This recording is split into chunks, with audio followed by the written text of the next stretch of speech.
Hello मित्रों, नीलेश सेठी के stock market mystery channel में आज हम जानेंगे देवयानी इंटरनेशनल इशू के बारे में।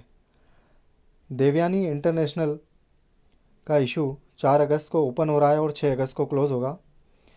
इस आईपीओ के पर शेयर का प्राइस बैंड 86 टू 90 रुपीज़ पर शेयर रखा गया है और इस शेयर की फेस वैल्यू ₹1 है। इस आईपीओ के माध्यम से कंपनी 1838 करोड़ रुपए इकट्ठा करना चाहती है और देवयानी इंटरनेशनल के शेयर की लिस्टिंग बीएसई एनएसई में होने की संभावना है। आईपीओ के शेयर का लॉट साइज 165 शेयर है, मतलब हमें मिनिमम एप्लीकेशन जो है वो 165 शेयर्स की लगाना ही होगी। आइए अब हम जानते हैं देवयानी इंटरनेशनल कंपनी के बिजनेस के बारे में। देवयानी इंटरनेशनल कंपनी की स्थापना 1991 में हुई। देवयानी इंटरनेशनल लिमिटेड भारत में यम ब्रांड्स के सबसे बड़ी फ्रेंचाइजी पार्टनर है और भारत में क्विक चेंज सर्विसेज रेस्टोरेंट के सबसे बड़े ऑपरेटरों में से एक है। और 31 मार्च 2021 के ताज़ा आंकड़ों के अनुसार भारत के 155 शहरों में 655 स्टोर देवयानी इंटरनेशनल द्वारा संचालित किए जा रहे हैं। देवयानी भारत में कोस्टा कॉफ़ी ब्रांड और स्टोर के लिए भी एक फ्रेंचाइजी है। आइए देवयानी इंटरनेशनल आईपीओ की इशू डेट और अन्य जानकारी हम देखते हैं। देवयानी इंटरनेशनल का इशू 4 अगस्त को ओपन हो रहा है और 6 अगस्त को क्लोज़ होगा।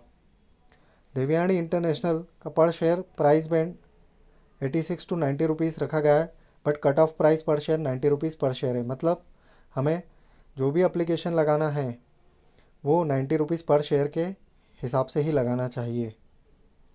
देवयानी इंटरनेशनल आईपीओ का minimum application value 165 multiply by 90 is equal to 14,850 है। मतलब हमें मिनिमम एप्लीकेशन 14,850 रुपये से लगाना होगी और अगर हमारे पास अधिक पैसा है तो हम इसके मल्टीपल में लगा सकते हैं। देवयानी इंटरनेशनल शेयर की फेस वैल्यू ₹1 पर शेयर है। देवयानी इंटरनेशनल इस आईपीओ के माध्यम से 1838 करोड़ रुपए जुटाना चाहती है। देवयानी इंटरनेशनल शेयर की लिस्टिंग नेशनल स्टॉक एक्सचेंज और बॉम्बे स्टॉक एक्सचेंज में होने जा रही है और इसका सीधा सा मतलब यह भी है कि देवयानी इंटरनेशनल के शेयर्स की बाइंग एवं सेलिंग एनएसई और बीएसई के माध्यम से की जा सकती है।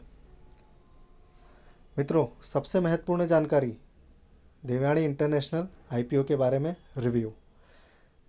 देवयानी इंटरनेशनल लिमिटेड भारत में यम ब्रांड्स का सबसे बड़ा फ्रेंचाइजी पार्टनर है और जिसका स्ट्रॉन्ग स्टोर नेटवर्क भी है। वर्तमान में KFC 264 स्टोर्स, 297 पिज़्ज़ा हट स्टोर्स, 44 कोस्टा कॉफ़ी स्टोर्स जो कि 155 सिटीज़ में फैले हुए हैं। इसकी पॉपुलैरिटी का मुख्य कारण क्विक सर्विसेज है। वैसे भी वर्तमान हालात में इनका व्यवसाय क्विक सर्विस पर ही निर्भर करता है।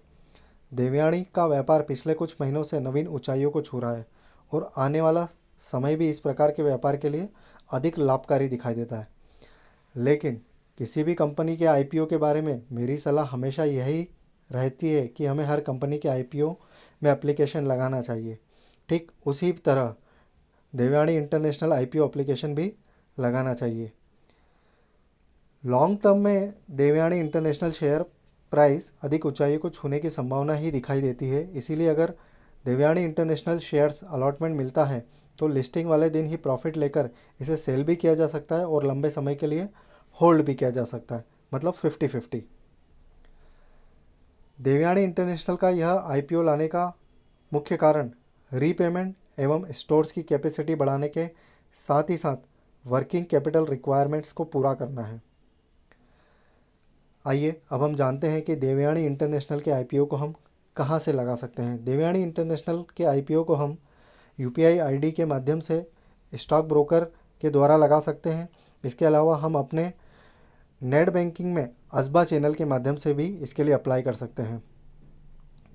देवयानी इंटरनेशनल का बेसिस ऑफ अलॉटमेंट 11 अगस्त को होगा और फंड्स का रिफ़ंड जो है जिन लोगों को शेयर्स नहीं अलॉट किए जा रहे हैं वो 12 अगस्त तक हो जाएगा।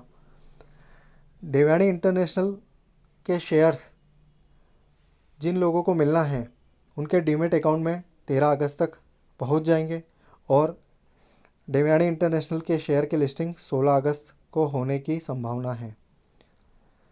मित्रों, आपको ये जानकारी बहुत पसंद आई होगी। मेरे इस चैनल को ज़्यादा से ज़्यादा लाइक कीजिए। अगर मन में कोई सवाल है तो कमेंट भी कीजिए और यदि मेरे इस स्टॉक मार्केट मिस्ट्री चैनल को अभी तक सब्सक्राइब नहीं किया है तो तुरंत सब्सक्राइब करें ताकि आगे आने वाली महत्वपूर्ण जानकारी आपको मिलती रहे।